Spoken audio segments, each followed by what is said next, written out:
if you think of newborns, their goal is like to learn how to eat, to learn how to pick up food, to learn how to learn motor skills. No baby would be like, I'm better than that baby over there. Like, look at me. I can walk in 2 months and that baby's still crawling.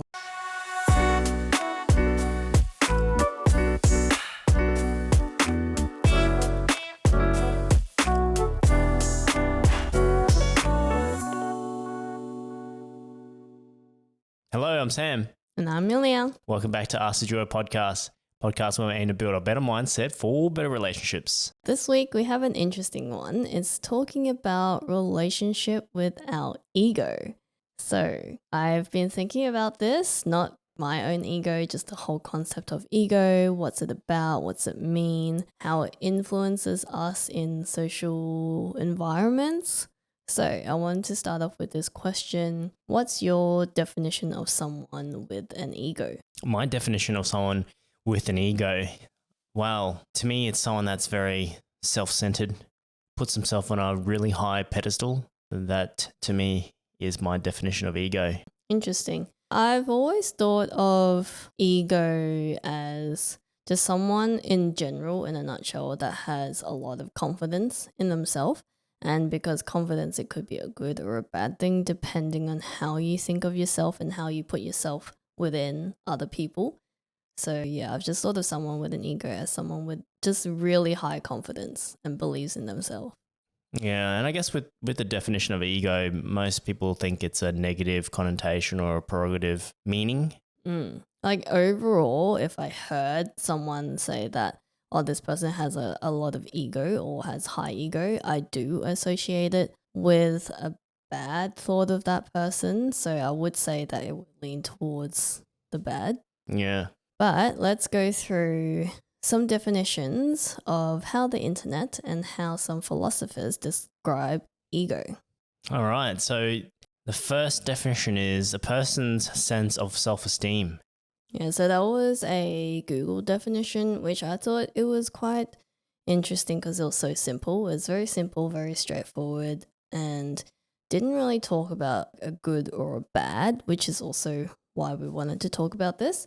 But there are some philosophers who also explain that ego is usually gained from personal experience and things that has happened in the past, and a person who uses these knowledge and experiences to make judgments or how to move forward in the future or in the present. So it's like a way of thinking and also influence how they want to move forward in action. Well, how they think about this is usually represented through anticipation and imagination. Yeah, and this also plays a major role in how we perceive ourselves and our relationships with others. The ego can shape our identity, self-worth, and which can influence or may influence our behavior and interactions with others. Gathering all this information and definition, ego is just how you see yourself and what you think about yourself. But it's also, ego is a play on how you use this within like what you're going to do in the future, and also how you use it within like a society. It's basically how that shapes you and how you apply it to reality. So my question is, how would you describe your own ego? That's actually a really good question. I think for me, throughout my life, I was growing up and taught from, I guess, a family where you've had to be humble. You know, my parents always said, be humble, respect the shit that you've got in front of you and others. Don't hold yourself the top of the, pedestal or be the shit, because there's always going to be someone that's better than you. So at a young age, I definitely applied that to a lot of my things that I did.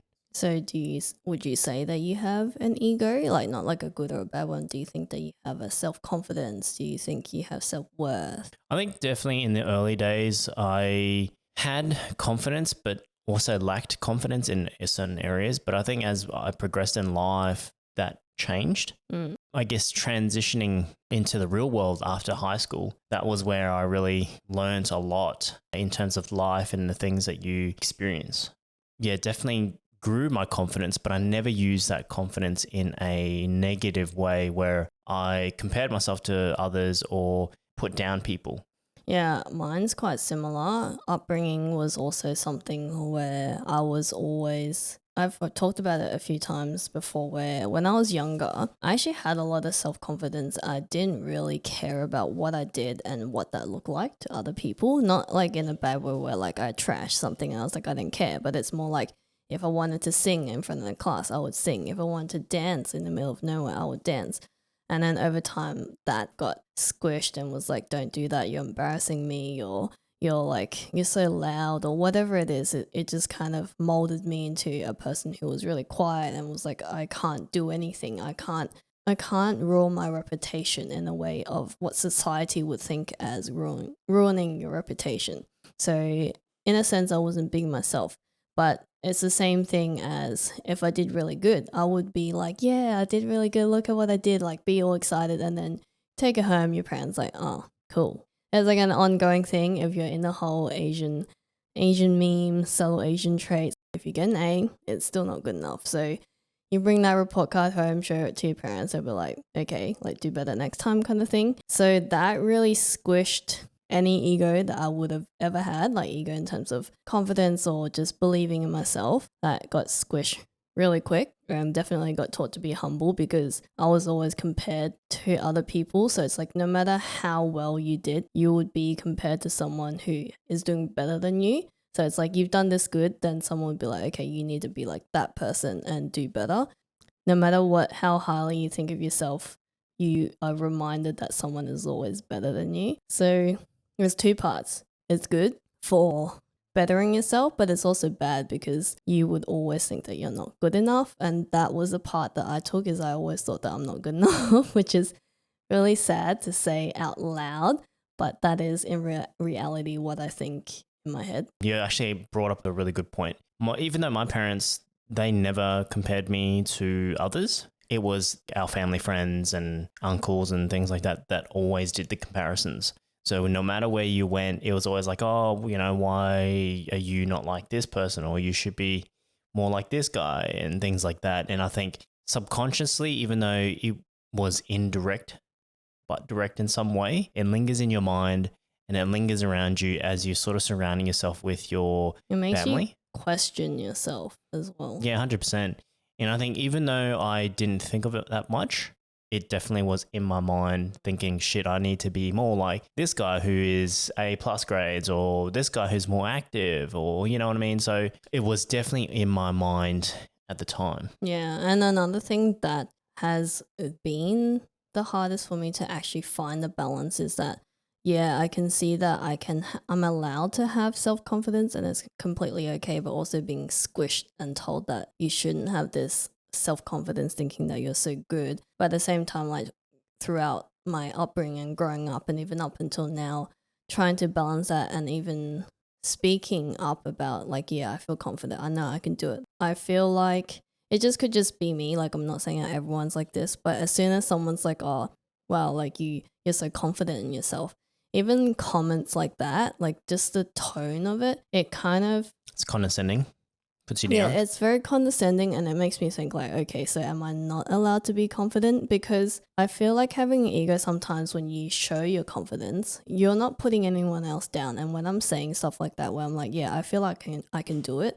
I feel like I've got this, that kind of stuff, and people are like, oh wow, so much confidence, kind of like judgmental. Then I'm like, okay, am I too much now? And that has been the biggest thing that I've been battling with, and I still get it sometimes.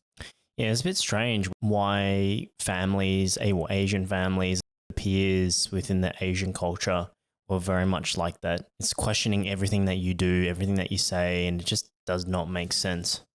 What I learned later on in my years during my career progression is I love performing very like low key. So I like being low key but doing really well. And I never really liked praises. I always thought that praising was like, yeah, sure, once in a while feels good, it G's you up, but it just felt like I'm the center of the attention. And I don't really like that. It just feels, I don't know, I think it's maybe an upbringing thing or something that I learned in my earlier days. Yeah, I'm the same with you in terms of I don't like praises. Like, yeah, same with you where the one fair few here and there's like, oh, that was really like you did really well here, like that. Yeah, obviously makes you feel well, But if it's like a constant like, oh, good job, you're doing well, it's really weird. I don't know why. It makes me not want to try because maybe it's from the upbringing knowing that even though you've tried your best as someone that's better and you need to do better, once you've got that, it's like, okay, so what now? Like, have I reached my point? So I like to just keep chipping away, keep knowing that there's no limit. The limit does not exist, is what I'm trying to say. Like, you can continuously always progress. And like, there's one fair few here and there praises is like checkpoints. It's like you're going in the right direction. So those feel good. But in a general sense, I don't like praises either. But the difficult part with this is I'm like you, I also like to perform low key in the shadows, in the background. But the struggle, especially in Korea, where I do this a lot, is because you are doing things in the shadow, people don't see the things that you do. And it may also end with people thinking that you're not really doing that much, you're not really doing a lot, you're not really contributing. And that's the struggle. But that's a whole different story. Yeah, no, I mean, you do point out a good point there, which I do feel the same way too. But yeah, likewise, that's a different story for a different day. Okay, back into ego and things that we've already kind of pointed out. Ego can be like, is it always a bad thing? Because in society or generally when you hear people say that that person has a big ego or has high ego, we would think bad. Can it be good?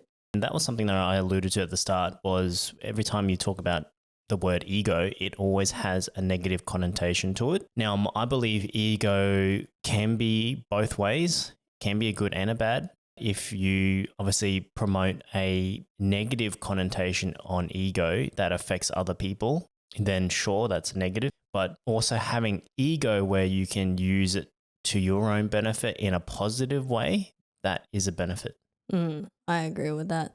And I also wanted to bring in this thing. So it's a Chinese concept from this philosopher. I think a lot of people may have heard it around Lao Tzu. I think that's how you say it. And this concept is called Wu Wei. So Wu Wei has a few different definitions. So it's technically saying like something that's effortless or going with the flow, letting things happen, or just in exertion, I think that's how you say it, and doing nothing. So it's like all this concept of just letting things be, letting things flow, and we'll get to why this links to ego. But first, I want to explain this motion and this action of Wu Wei and what it means.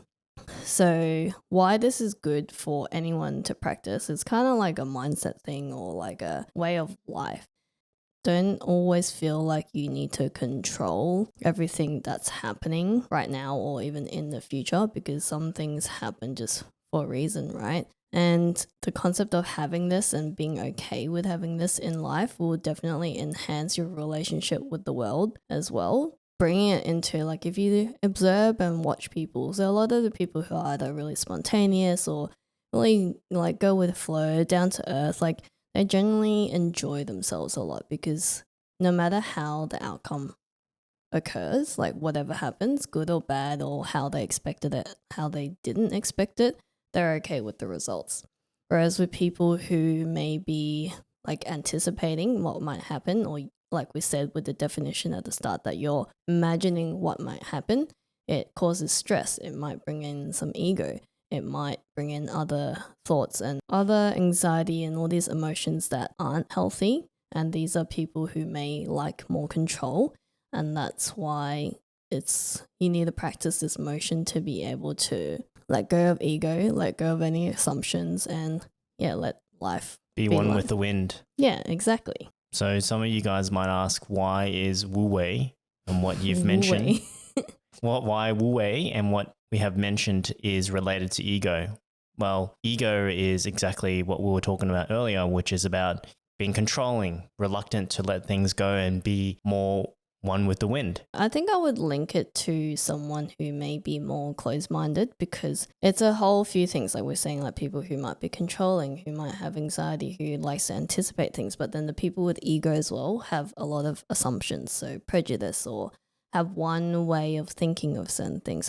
And I think for someone who has that assumption or has just their way of thinking of things, they're usually a little less wanting to budge with their thoughts. So not open to thinking that there are other ways or other perspectives or other people who may be able to do what they can do as well. So I think that's where this ego and Wu Wei comes in.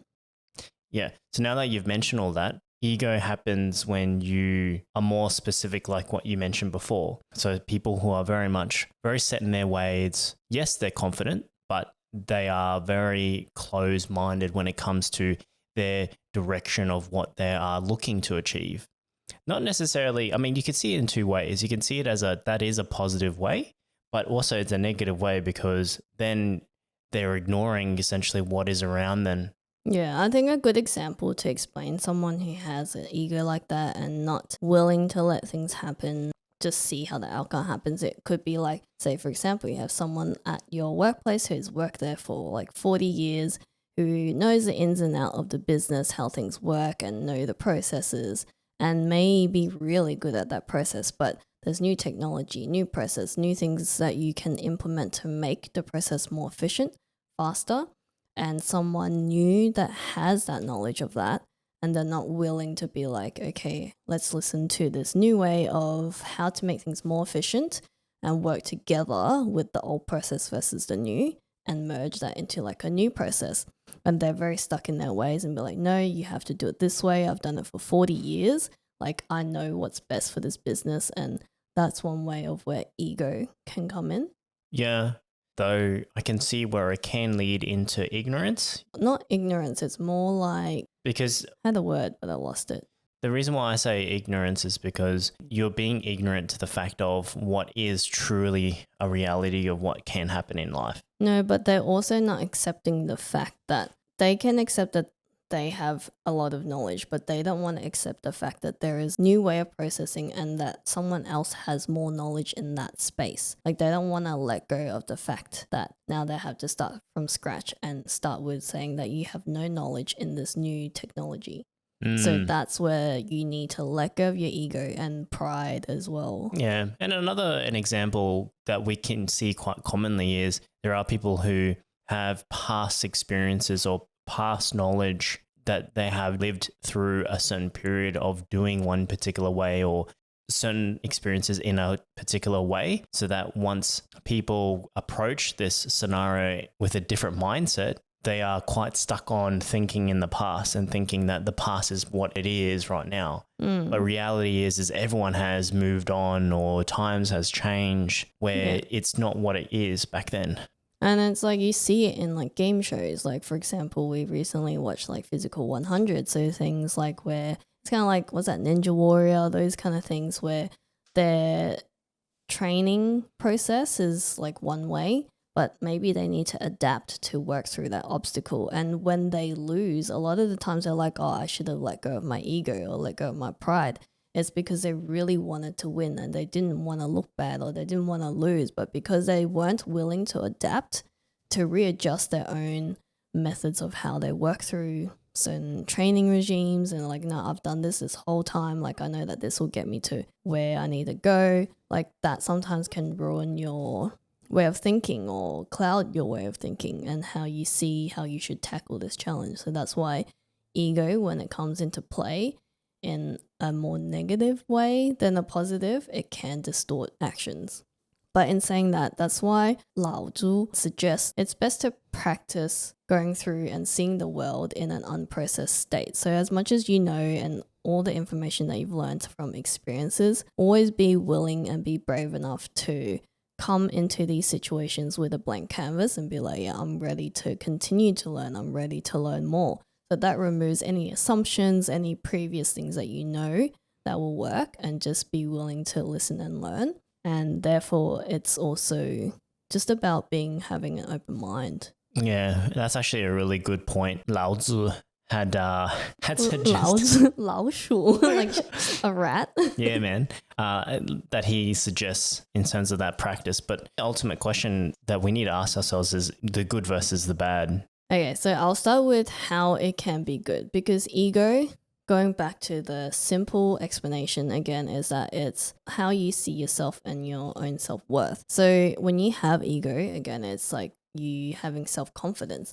And because you have self-confidence, you give yourself that mindset to go and take on challenges, strive for success. So if there's a goal you want to reach, you have your confidence to be like, I'm going to take on this challenge, I'm going to do it, I'm going to do what I can to get there. So I think that's where ego can be really good. Yeah, and it like fuels your ambition essentially. Overall, when you have ego, or comparing to when you have self-confidence, it's good when you feel it within yourself, but you're not comparing yourself to other people. You're not like, I'm better than that person over there, or only I know how to do this. Like you're only thinking about yourself and feeling this about yourself. I think ultimately the positive is knowing that, yes, you have ego, but knowing the balance of applying it more on yourself. Yeah, like you pull yourself away from the society and you really just there to help fuel you to keep moving forward. I think that's when it's good. So, like in your own explanation, how do you see ego going bad? Yeah, I can see ego going bad when it's really just focusing on either the result too much, where it's clouding our judgment. It's more about, this is the result, I need to just do whatever I need to get to that point. Though some people may see that as a positive because... Yeah, but it depends on the action that you take. Like if you're like, I don't care what relationship bridges I burn, I'm going to get there and I will use people to get there, then that's the wrong approach. Yeah, that's right. And really put yourself on this pedestal, like you're very self-centered. Everything has to be revolved around you. That's where it's a real negative.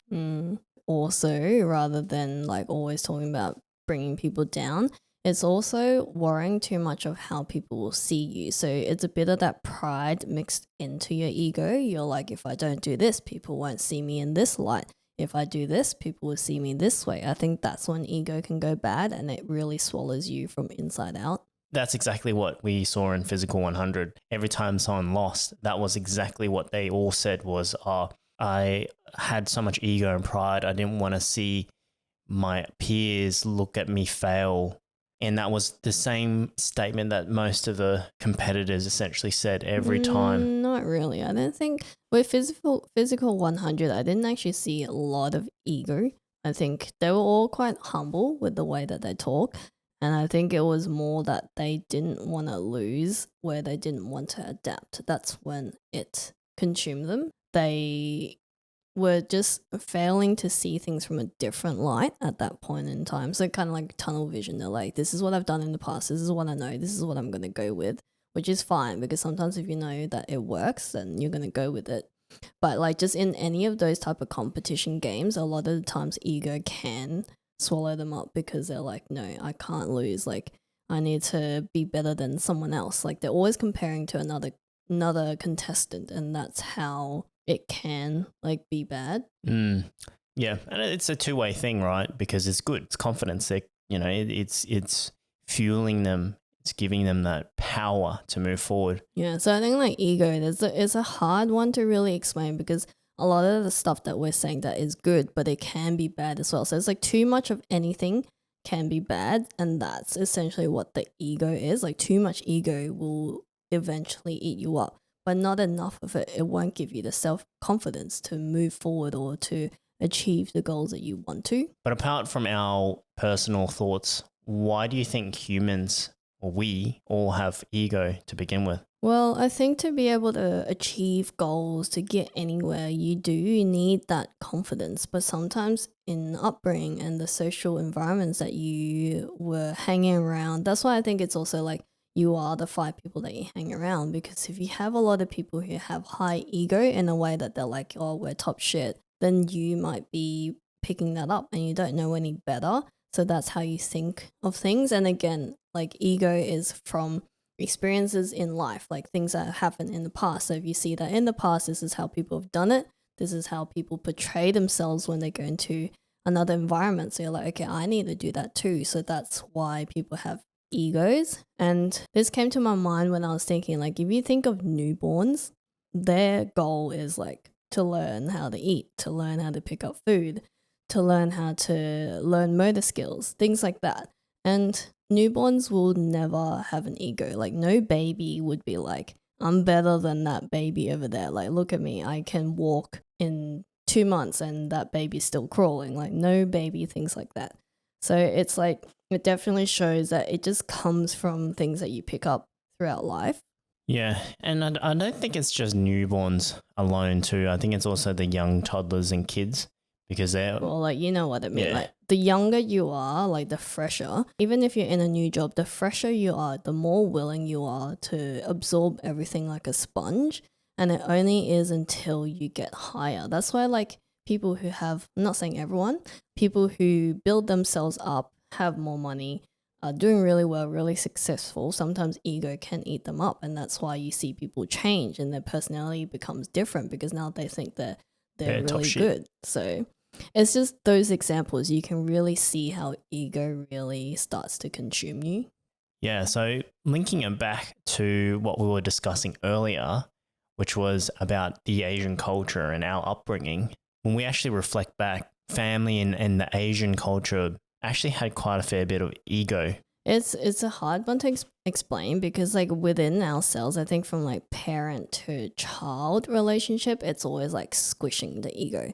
But then when it's like parents with society, like them and their friends or them and their family, I feel like they had a lot of ego, because it's like, if you know Asians, especially the ones who are either immigrants or like just back then when life was tougher, they always had to look like they were doing okay. Like they can't ever show any like inch of weakness. They can't cry, they can't break down. Everything had to be like they're doing good. And that has a lot with saving face as well. Yeah, the face is all about the image. So as long as you can portray an image that you're doing a certain particular way, then that's what they really care about holistically. So just dialing it back to my experiences, every time I was around family, you're always around people who are always about, who's doing better in certain ways. And it was quite a negative environment to say the least. Yeah, at it times. can be. And it goes back into self-worth. They want to make sure that they're worthy to the society, that they're worthy of, like people can look up to you and people can look to you for